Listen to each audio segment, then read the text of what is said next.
Comme à l'accoutumée, l'actualité a beaucoup bougé tant en Côte d'Ivoire qu'à l'étranger. La commenter, c'est tout le sens de notre présence sur les antennes de l'Intelligent TV dans cette émission hebdomadaire, la revue de presse grand format. Bienvenue à toutes et à tous. Voici le sommaire avec Cécile Mobio.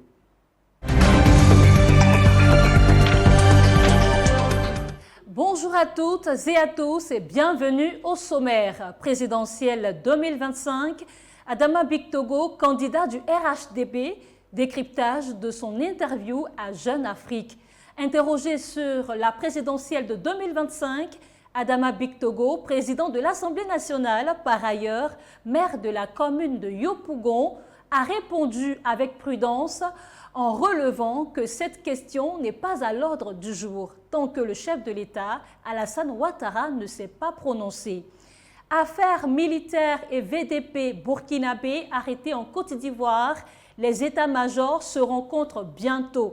Le représentant du gouvernement de Côte d'Ivoire, Amadou Koulibaly, a relevé que des discussions sont en cours et il est prévu que les états-majors des deux armées se rencontrent pour aborder les petites problématiques de passage frontalier entre les deux pays.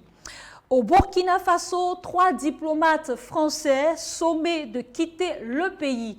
Le ministère des Affaires étrangères, de la coopération régionale et des Burkinabés de l'extérieur du Burkina a porté à la connaissance de l'ambassade de France à Ouagadougou que 3 de ces diplomates déclarés persona non grata sur le territoire du Burkina Faso pour activités subversives sont sommés de quitter le pays dans les 48 heures à compter du mardi 16 avril 2024.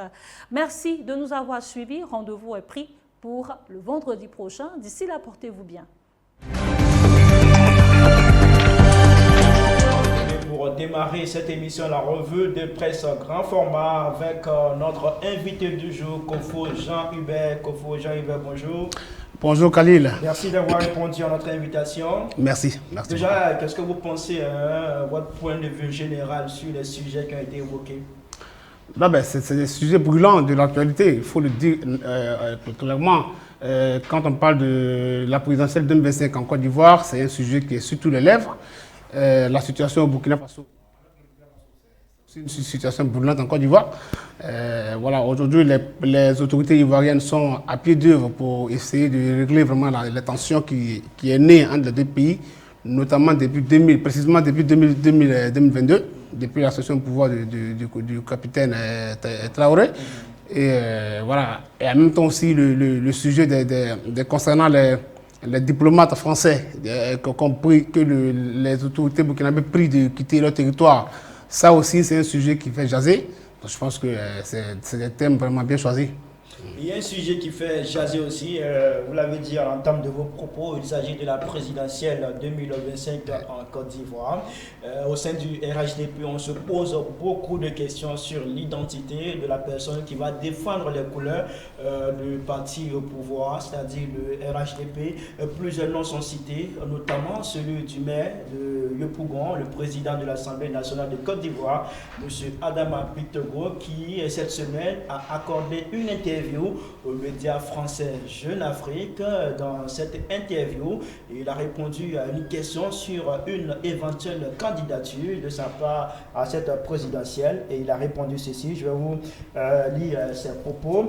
La question n'est pas à l'ordre du jour. Nous ne pouvons pas nous projeter tant que le chef de l'État ne s'est pas prononcé. Je continue à mener à bien ma mission en tant que président de l'Assemblée, conformément à ma feuille de route. Je suis à l'écoute du président. J'ai toujours répondu présent à son appel et à toutes les missions qu'il m'a confiées. Il lui reviendra d'indiquer le cap. Je ne doute pas qu'il désignera le candidat du RHDP en tenant compte des attentes des populations et des réalités sur le terrain. Quoi qu'il en soit, nous devrons être unis afin d'éviter de tomber dans le piège de la division systématique qui ferait le jeu de nos adversaires. Alors, Kofo Jean-Hubert, comment est-ce que vous analysez ces propos d'Adama Bictogo? Je vous vois en train de sourire. Pourquoi déjà ce sourire-là? Non. En fait, Adama Bictogo, ce qu'il dit, c'est la vérité. C'est la vérité parce que d'abord, une question de candidature, déjà il faut dire que le président Alassane Ouattara, il peut être candidat parce que la Constitution le lui permet. Comme on le dit, hein, il est dans le premier mandat de la Troisième République. Donc voilà, il est éligible, il peut être candidat. Donc, partant de là, on ne sait pas si il sera partant, puisque lui-même, il n'a encore rien dit. Parce que justement, sous nos cieux, généralement, même pas sous nos cieux, il faut que le président quand même dise s'il est toujours partant. Est-ce qu'il sera candidat en 2025? Parce que si lui, il ne décide pas, ce serait vraiment précipité pour un cadre du RHDP de se déclarer candidat à une candidature. Ça s'assimilerait à aller contre la volonté du chef. Donc le président Adama Bitoro, il fait bien de mettre en avant la décision du chef de l'État. Parce que lui, je me dis, une candidature à la présidentielle, c'est d'abord une question de volonté personnelle. Voilà. Si le président lui-même, il est partant, personne ne pourra rien, puisqu'il est le chef, excusez-moi du terme, mais tout puissant du RHDP. Voilà. Donc dès que lui, il est partant, plus personne ne pourra dire mot au niveau du RHDP, et quiconque voudra broncher sera vu comme un élément discipliné. Donc Adama Bitoro, il est vraiment sur la bonne voie en disant que il faut que le chef dise le mot avant de voir si voilà quelle attitude adopter pour la suite. Voilà. Alors, il a dit quelque chose hein, de très poignant qui a marqué l'attention des uns et des autres, qui pousse même ces personnes à indiquer que Adama Bitoro pense à la présidentielle, pense être candidat chaque matin, qu'il se rase la barbe. Je vais vous relayer ses propos. Je continue à mener à bien ma mission en tant que président de l'Assemblée, conformément à ma feuille de route. Je suis à l'écoute du président. J'ai toujours répondu présent à son appel et à toutes les missions qu'il m'a confiées. Alors, ça fait dire à beaucoup de personnes, comme je l'ai indiqué, que Adama Bitoro ne cache, à cette envie-là d'être le porte-flambeau du RHDP. Mais Adama Bitoro ne l'a pas dit qu'aujourd'hui.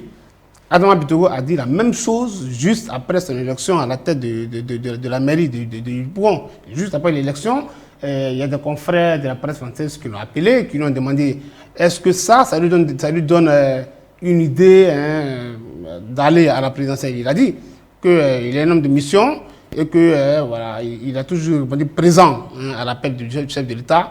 Donc il est partant, enfin à la limite partant. Donc ça, ce qu'il a dit aujourd'hui, il avait déjà dit juste après l'élection à Yopougon.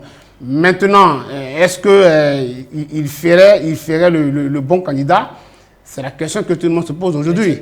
Est-ce que Adama Bitoro, aujourd'hui candidat du RHDP, ferait le bon candidat? De votre point de vue, est-ce qu'il serait un bon cheval pour le RHDP? Non, il serait un bon cheval. D'abord, il y a un oui et il y a un oui et un peut-être. Allons pour le oui et après on ira pour le peut-être. Oui, le oui parce que Adama Bitoro, il est le président de l'Assemblée nationale. C'est pas n'importe quoi, c'est pas n'importe qui en Côte d'Ivoire. C'est la troisième personnalité du pays, de la République. Donc, partant de là, il est un président d'institution, il est au sein du parti, le RHDP, il est membre du présidium du RHDP, c'est-à-dire qu'il est au-dessus aujourd'hui, par exemple, du secrétariat exécutif. Et voilà, donc c'est pas n'importe qui au sein du RHDP. On a vu Adama Bitoro qui est venu au secours à son parti, le RHDP, parce qu'à Yopougon, c'était très mal parti avec par rapport au municipal, je veux dire, avec la candidature du fils de Laurent Gbagbo, Laurent Gbagbo, dont on dit avoir la maîtrise de Yopougon. On a vu ce que ça a donné. Il y avait le PDCI à côté, même si certains nous disent que Adama Bitoro a gagné parce que le PDCI et le PPSCI sont allés en désaccord, en rang dispersé. Mais toujours est-il qu'il a gagné. Le parti l'a appelé au secours. Je ne pense pas que si le parti avait choisi comme tête de liste l'ancien maire, Gilbert Kafana connaît qu'ils auraient gagné. Je ne pense pas qu'ils auraient gagné. Mais aujourd'hui, Adama Bitogo est venu au secours du parti comme Ahmed Bakayoko l'avait fait en son temps à Abobo. Donc pour vous, sa victoire à ces élections municipales à Yopougon est un élément important qui pourrait militer en sa faveur en tant que candidat bon cheval pour le RHDP? Bien sûr, puisque Yopougon, c'est d'abord la plus grande commune en termes de superficie en Côte d'Ivoire, mais c'est la commune, selon les derniers chiffres, la plus peuplée en Côte d'Ivoire. Donc je me dis que même si on nous dit que le taux de participation n'a pas été, on nous parle d'un taux de participation qui tourne autour de 15%, 18%, mais au finish, c'est lui qui gagne.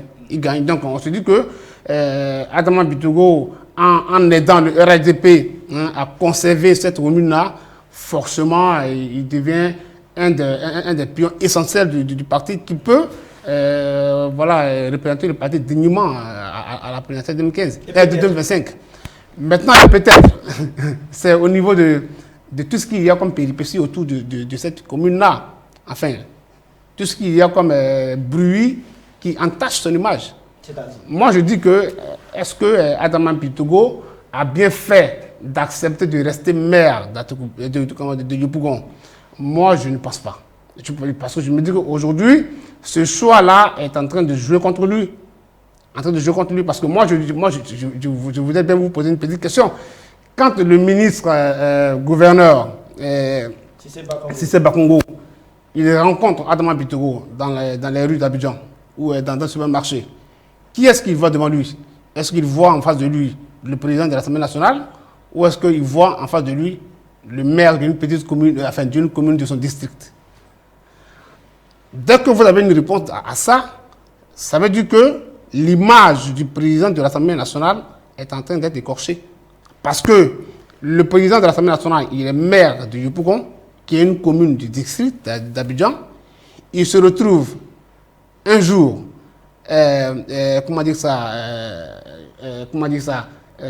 subalterne du ministre, gouverneur, d'un entre-griffe petit ministre gouverneur, donc devient son patron un jour, et le lendemain, ce entre-griffe petit ministre gouverneur devient son subalterne. Bon, finalement, qui est au-dessus de qui? Adama Bitogo, Cissé Bakongo, qui est au-dessus de qui? Quand on a parcouru un peu l'interview qu'il a accordée à Jeune Afrique, on a vu qu'il se prend de ce que dans cette affaire de déguerpissement à Yopougon. Mais vous voyez l'image que ça donne, l'image du président de l'Assemblée nationale, le tout-puissant président de l'Assemblée nationale, en train d'être trimballé dans les caniveaux et dans les quartiers précaires à Yopougon, par en griffe un petit ministre gouverneur, enfin en griffe, je dis bien, c'est vraiment de grosses griffes, une grosse griffe, mais un petit ministre gouverneur qui le trimballe là, ici et là, dans les petits caniveaux à Yopougon, dans les quartiers précaires, qui oblige le tout-puissant président de l'Assemblée nationale, que pour certains bien partis pour être candidat, en train d'aller faire la coubette devant les résidents. La pitié, ne me répétez pas, prenez mes dons en tant que maire, et le lendemain, le voilà président de l'Assemblée nationale. Moi, je me dis que ce n'est pas une bonne image. On parce que distinguer facilement ces deux étiquettes de Adama Bitogo. Quand il s'agit de Yopougon, c'est le mec qu'on voit. Mais quand il s'agit de la République, c'est le président de l'Assemblée nationale qu'on voit. Je pense que c'est facile de faire ce distinguo-là. Non, mais en même temps, pour le résident de Yopougon, à qui le président Adama Bitogo, sinon le maire Adama Bitogo avait promis le beurre, le bien-être, tout ça. Ce militant-là, cet habitant de Yopougon, voit sa maison démolie, en présence du maire. Sinon, le maire, il est là, et on casse sa maison, alors que le maire, il a dit il y a quelques semaines de cela, quelques jours avant, non, on ne cassera pas vos maisons sans vous aviser. Alors, si on vous comprend, ces déguerpissements qui ont été opérés dans la commune de Yopougon entachent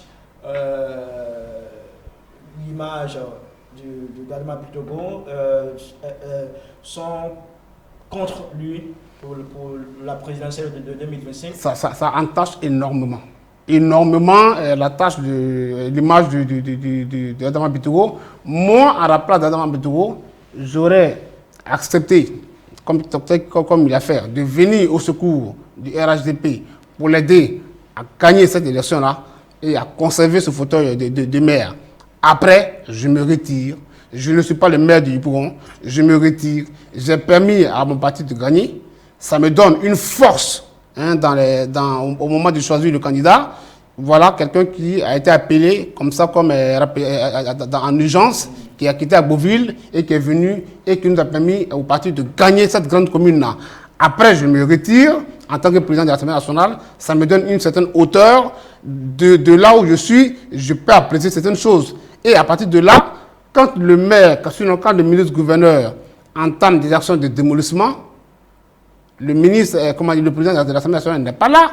Il n'est pas là. En ce moment-là, il peut dire, il peut se mettre dans la peau du père qui peut venir au chevet de ceux et qui lui ont fait confiance et leur dit, écoutez, je n'étais pas là, ils ont cassé, mais ils ne casseront plus. Après ce moment-là, ce discours qu'il tient là, parce que quand il dit aux parents, non, les gens ils ne casseront plus, on va trouver des accords, j'aurais préféré dire ça en tant que président de l'Assemblée nationale qui vient au secours, aux côtés de quelqu'un qui aurait été choisi pour être maire et pour l'aider à régler la situation.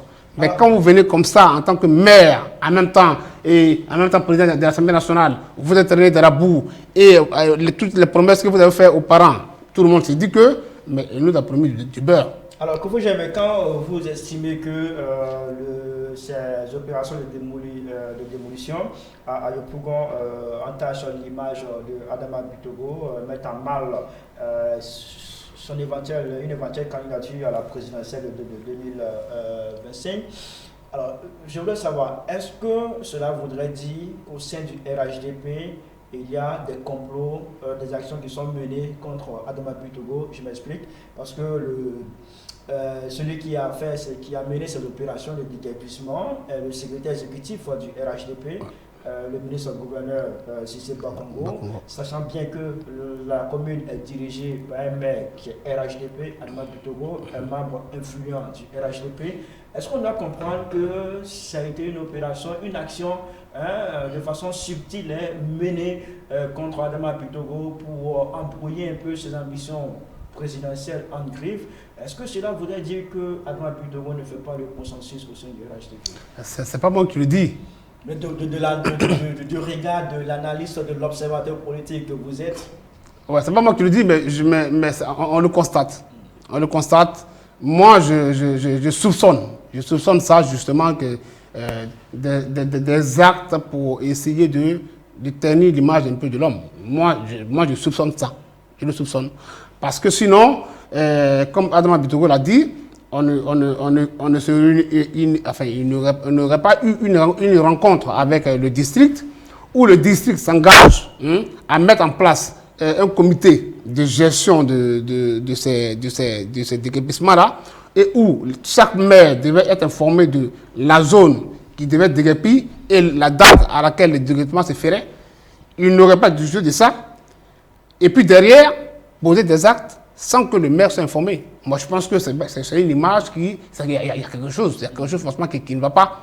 Et puis, quand on voit aussi les conditions dans lesquelles Adama Bitogo a quitté la direction exécutive du RHDP, parce qu'il a été directeur exécutif du RHDP, quand on voit les conditions dans lesquelles il a quitté la direction exécutive du RHDP, Adama Bitogo, qu'on a connu comme étant l'homme qui est le monsieur bouillant, le monsieur qui était au four et au moulin dans l'organisation de tous les meetings du RHDP. On se souvient du congrès du RHDP au Félicia. Ben, à un moment donné, forcément, on sent que l'homme il est en train de prendre de l'envol, il est en train de prendre du poids au sein du parti.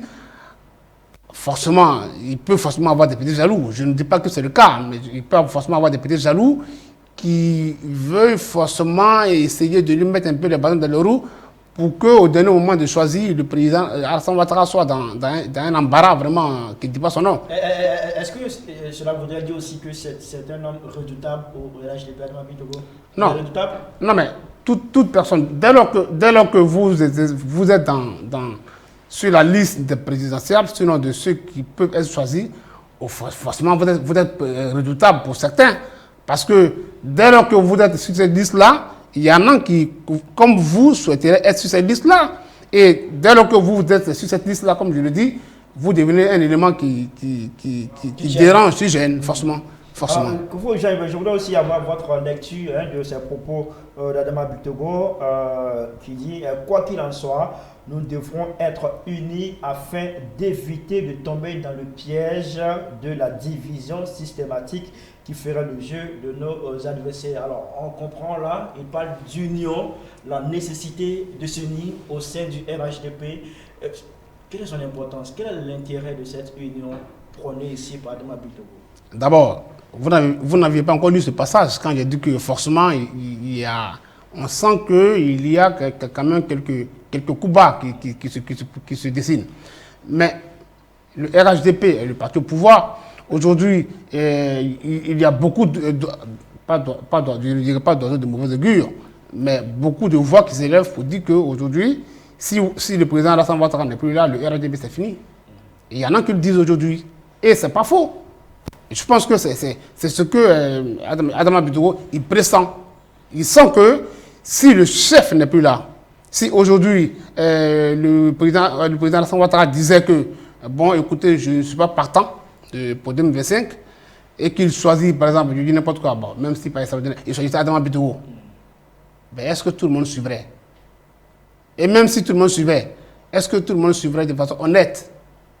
Voilà. Parce que après, quand le chef n'est plus là, tout le monde peut forcément chercher un chef.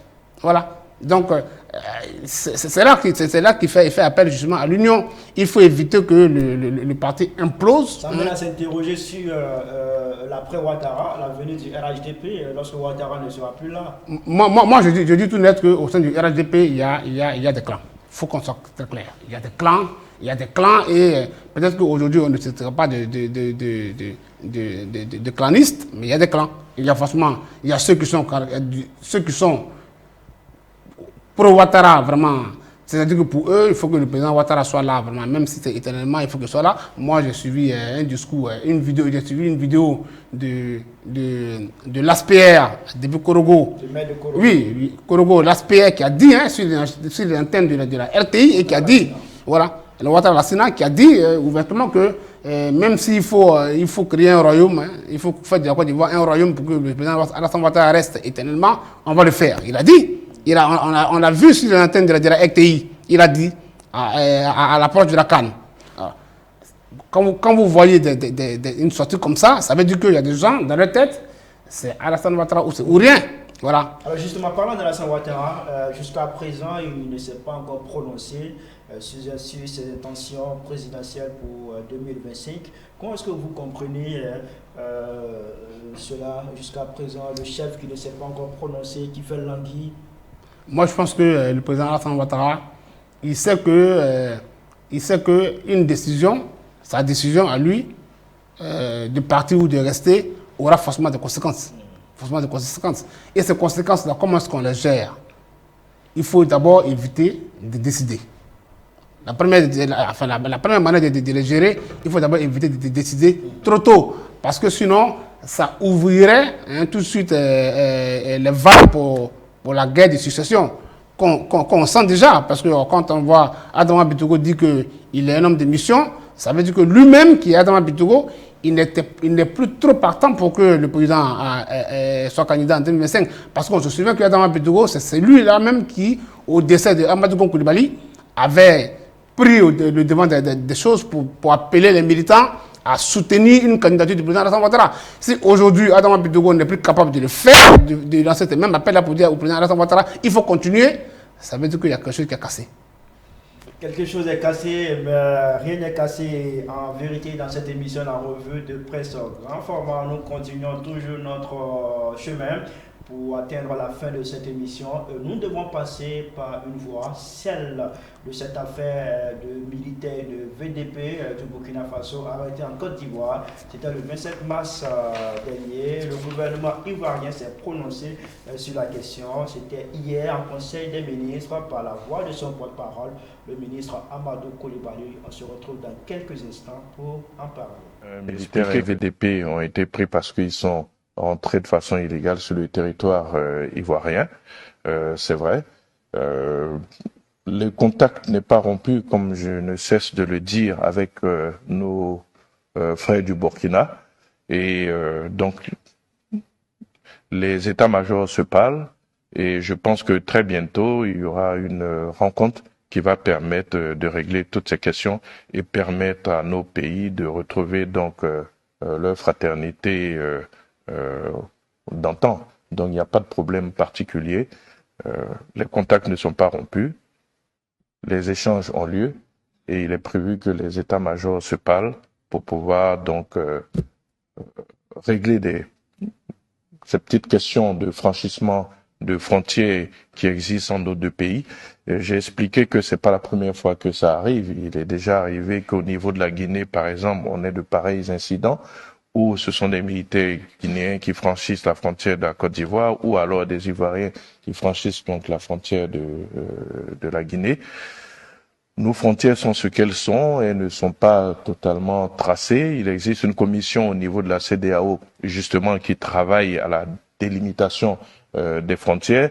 Mais en attendant, lorsque ce genre d'événement arrive, on trouve entre nous les ressources nécessaires pour pouvoir donc les régler. Et c'est ce qui va se passer avec le Burkina. Et très vite, les choses vont rentrer dans l'ordre. Le ministre de la Communication, porte-parole du gouvernement ivoirien, Amadou Coulibaly, qui donnait des précisions sur le militaire, le VDP, entendu par là, volontaire pour la défense de la patrie du Burkina Faso, qui ont été arrêtés en Côte d'Ivoire, je l'ai dit, le 27 mars dernier. Alors, Kofo Jean-Hubert, on a écouté le porte-parole du gouvernement qui dit que le contact n'est pas rompu entre les deux États. Il a même annoncé et indiqué que très bientôt, les deux États-majors vont se rencontrer pour tenter d'apporter des solutions à cette situation. Oui, mais le ministre porte-parole du gouvernement, le gouvernement ivoirien, à travers ses mots, on sent que le gouvernement ivoirien est resté vraiment fidèle à sa démarche, c'est-à-dire que c'est le dialogue. Le dialogue, quelle que soit l'intensité des divergences qu'il y a entre les deux pays, mais le dialogue prime. Donc, en tout cas, on est heureux de savoir que le dialogue est maintenu et que bientôt les états-majors des deux pays vont se rencontrer. Seulement, on ne sait pas quand ça va se faire. On ne sait pas quand ça va se faire. Généralement, quand on vous dit bientôt, en politique, en diplomatie, bientôt, ça peut prendre l'éternité. Ça peut durer l'éternité, bientôt. Donc, on ne sait pas quand ça sera bientôt. On ne sait pas quand le lieu de la rencontre, on ne sait pas. On ne sait pas, par exemple, les sujets qui sont abordés, parce qu'il y en a plusieurs. Il y en a plusieurs. C'est vrai qu'il y a les deux VDP qui ont été arrêtés, mais il faut préciser que ça, avant l'arrestation, il y a des gendarmes ivoiriens qui sont à Ouagadougou. Ils sont actuellement détenus à Ouagadougou. Donc, est-ce que ce sera une rencontre pour échanger, d'échange de prisonniers?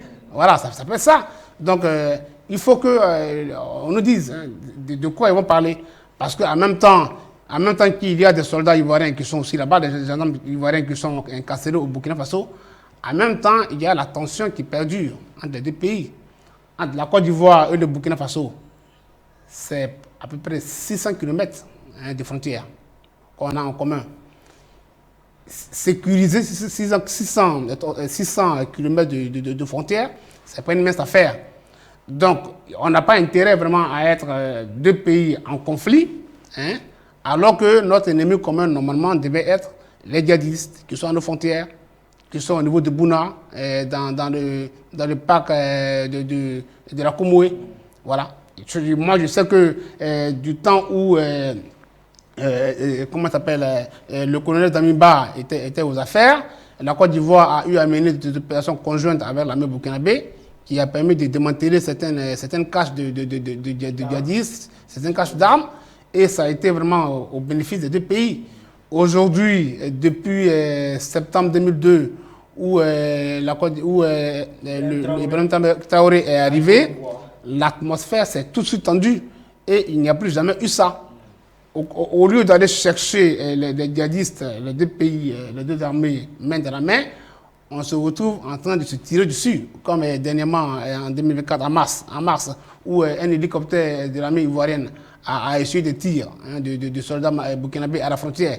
Vous comprenez que les deux pays aujourd'hui sont aujourd'hui dans une posture de belligérance, alors que normalement on devait se mettre ensemble pour combattre le djihadisme. Ce n'est pas bon pour les deux pays. Donc est-ce que c'est pour remettre la balle à terre et pour reparler opération antiterroriste?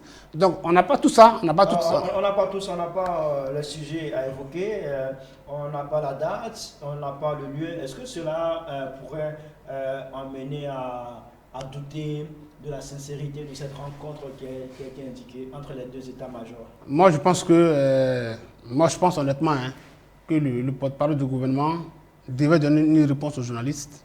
Il leur a donné la réponse qu'il cherchait. Maintenant, les rencontres, généralement entre militaires, ça ne se décrète pas. Ou alors on ne donne pas une date, bonjour, on se voit demain. Non, les militaires, très souvent, c'est beaucoup secret. Donc, dès lors que le ministre de la Communication vous dit le dialogue continue et que les états-majors vont se voir, ça peut être aujourd'hui, ça peut être demain, mais ça peut jamais arriver. On ne sait jamais. Donc, moi, je suis curieux de savoir quand ça va se faire. Et surtout les sujets qui sont abordés lors de ces rencontres-là. Voilà, c'est surtout ça. Parce que sinon, on sait que le dialogue existe, mais on a vu comment l'affaire des 19 soldats au Mali a traîné. Alors que la Côte d'Ivoire, voilà, 49 soldats au Mali, autant pour moi, a traîné. Pourtant, la Côte d'Ivoire a aussi, là, à ce niveau-là, un peu plus de 500 km de frontière commune Côte d'Ivoire-Mali. En fait, même quand on parle de la Guinée aussi qui est sous un régime militaire, la Guinée c'est plus de 600 km, donc on est autour de 2000 km entre la Côte d'Ivoire et ces trois pays-là qui ont des régimes militaires. Donc il faut éviter, il faudrait éviter de se lancer dans des débats à couteau tiré entre la Côte d'Ivoire et ces pays-là, parce qu'il y va de notre sécurité. Est-ce qu'on se dirige vers une résolution définitive des conflits, de cette mésentente entre les deux États, la Côte d'Ivoire et le Burkina? Attention, il ne faut pas oublier qu'au Burkina Faso, on a toujours au pouvoir Ibrahim Traoré. Ibrahim Traoré qui a sorti son pays de la CEDEAO, sinon qui est en train de le faire puisque ce n'est pas encore officiel, mais qui est en train de sortir de la CEDEAO, qui est en train d'appeler vraiment à tue-tête tous ceux qui veulent à l'alliance entre tous ceux qui sont contre le régime, contre Alassane Ouattara. Voilà. Donc, on n'a pas, en fait, je veux dire qu'on n'a pas au Burkina Faso un pouvoir, un régime, autant pour moi, qui est prêt aujourd'hui à pacifier ses relations avec la Côte d'Ivoire. Donc, on ne va pas vraiment vers une désescalade d'information. Non, moi je dis que la preuve en est que à peine le ministre, le porte-parole du gouvernement a dit que le dialogue existe, que les autorités burkinabées ont dit, voilà, un ministre ivoirien a annoncé qu'on va nous rencontrer. Ça veut dire qu'ils nous disent qu'ils ne savaient pas qu'on doit les rencontrer. Ça veut dire que ce dialogue-là n'a jamais existé. Voilà comment il faut interpréter la réaction du ministre burkinabé qui a dit que un ministre ivoirien a dit que l'état-major va les rencontrer. L'état-major ivoirien va les rencontrer. Ça veut dire qu'il n'était pas au courant. Or, le porte-parole du gouvernement de Côte d'Ivoire nous a dit que le dialogue n'a jamais été rompu. Donc, comment est-ce qu'eux, ils ne peuvent pas être au courant d'un dialogue que nous, on dit qu'il n'a jamais été rompu? Il y a un problème. Donc, après de là, je me dis que, enfin, on se dit que... Est-ce qu'il y a vraiment dialogue? Voilà. C'est ça, on se demande s'il y a vraiment dialogue, ou alors le Burkina Faso joue un peu joue un peu à cache-cache avec les gens. D'accord, c'est bien noté. Merci Kofo Jean-Hubert. On a un dernier sujet à décortiquer. Ce sujet intéresse aussi le Burkina Faso. C'est l'heure pour nous de s'intéresser à l'actualité internationale dans quelques secondes seulement. Persona non grata pour activité subversive par les autorités burkinabées. 3 diplomates français ont été priés de quitter le Burkina Faso. Dans une note adressée à l'ambassade de France, les autorités françaises ont réagi en déplorant cette décision et ont estimé qu'elle ne reposait sur aucun fondement légitime. Les relations entre Paris et Ouagadougou se sont considérablement dégradées depuis l'arrivée au pouvoir du capitaine Ibrahim Traoré par un coup d'État en septembre 2022. Alors, Jean Hubert, nous allons décortiquer cette actualité. Alors, qu'est-ce que vous pensez déjà de cette décision d'expulsion de ces 3 diplomates français du Burkina Faso? D'abord, c'est déplorable. C'est déplorable que le Burkina Faso s'enfonce dans la détérioration des relations avec la France. C'est vrai que la France, aujourd'hui, on peut tout dire d'elle, mais la France a été un partenaire privilégié avec des pays de la CEDEAO, et particulièrement de l'UEMOA, même si le Burkina Faso aujourd'hui, selon ce que Laurent Gbagbo avait dit à Beauville, le Burkina Faso, le Mali et le Niger sont sur le point de lancer leur monnaie. C'est ce que Laurent Gbagbo l'a dit, ça c'est pas moi qui l'ai dit, c'est Laurent Gbagbo qui l'a dit. Donc, mais c'est malheureux. C'est malheureux de constater que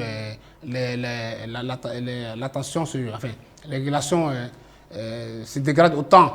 Mais il faut préciser que ce n'est pas la première fois qu'au Burkina Faso, on expulse des diplomates français.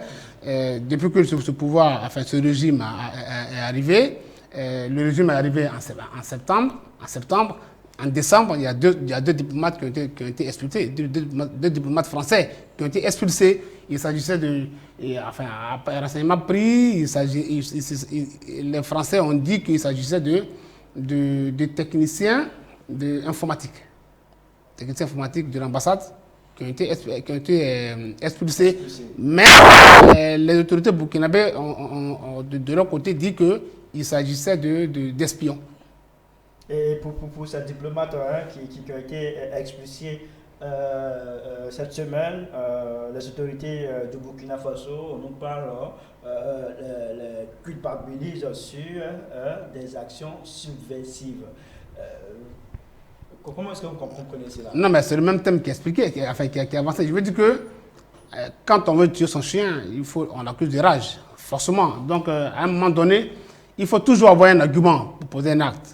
Maintenant... Alors, vous estimez que ce n'est pas vrai, alors il n'y a pas de vérité dans ce qui a été évoqué comme raison par le Burkina? Non, je ne dis pas que ce n'est pas vrai. Je ne dis pas que ce n'est pas vrai, mais je me dis qu'il faut fouiller. Il faut fouiller parce que le Burkina Faso s'est rapproché de la Russie. Parce qu'il faut situer le contexte. Aujourd'hui, on est dans le contexte de la guerre entre la Russie et l'Ukraine. Aujourd'hui, le monde est divisé en 3. Il y a les pro-ukrainiens, donc l'Occident et les alliés. Il y a les pro-russes, qui forment les BRICS et les autres. Et il y a une sorte de non-alignés, les pays africains qui sont une sorte de non-alignés, qui n'ont pas de parti pris de l'affaire. Mais le Burkina Faso, ce continent de Burkina Faso et les pays de l'AES, c'est des pays qui sont carrément pro-russes. Voilà. Donc, tout ce qui est pro-russe, forcément, on cherche à éjecter un peu tout ce qui est occidental. On se souvient qu'au Niger, le Niger a demandé le départ de l'armée américaine. Donc, ça veut dire que forcément, il y a des actes subversifs, en sourdine, qui ont pour objectif de mettre dehors tout ce qui est occidental. Et en premier lieu, la France, puisque c'est la France qui est le premier visage de l'Occident sur nous ici, en tout cas sur nos cieux ici. Donc la France sera le premier à payer les pots cassés. Et c'est ce qui se passe au Burkina Faso. Moi, je pense que je ne dis pas que les Français, les diplomates français sont blancs comme neige, non, parce qu'en la matière, il n'y a pas de... Pour nommer un diplomate, par exemple, un militaire peut être diplomate. La preuve en est que le général Philippe Mangou, qui a été nommé en Autriche et autres, qui est diplomate, était militaire. Ce n'est pas un diplomate de formation, mais il est militaire et il est diplomate. Donc, dans le corps diplomatique, il peut y avoir des espions, effectivement. Il peut y avoir des gens des services de renseignement, tout ça, qui sont du corps diplomatique. Mais maintenant, est-ce que les autorités burkinabées ont découvert que effectivement dans le corps diplomatique au Burkina Faso, français au Burkina Faso, il y a des espions, des membres du renseignement, C'est possible. C'est possible. Parce qu'au Burkina Faso, il n'y a pas très longtemps, je n'ai plus trop la date en tête, mais les autorités burkinabées avaient déploré une tentative de coup d'État. Plusieurs tentatives même qui auraient visé le capitaine. Donc je me dis que les Burkinabés, en même temps que c'est possible que ce soit un argument pour jeter dehors la France, en même temps c'est possible que ces diplomates-là soient un milieu des activités bizarres, subversives. Merci beaucoup, Koufou Jean-Hubert. Merci d'avoir été des nôtres ce matin pour commenter l'actualité nationale et internationale. Koufou Jean-Hubert, journaliste politique au quotidien L'Intelligent d'Abidjan, qui était avec nous. Merci infiniment. Merci à vous, Khalil. Merci. Allez, merci à toutes et à tous de nous avoir suivis. C'était votre émission La Revue de Presse Grand Format, une émission hebdomadaire qui passe sur les antennes de l'Intelligent TV, qui vous donne l'occasion de mieux comprendre l'actualité d'ici et d'ailleurs avec nos analystes. Merci à toutes et à tous de nous avoir suivis et puis portez-vous très bien. Au revoir.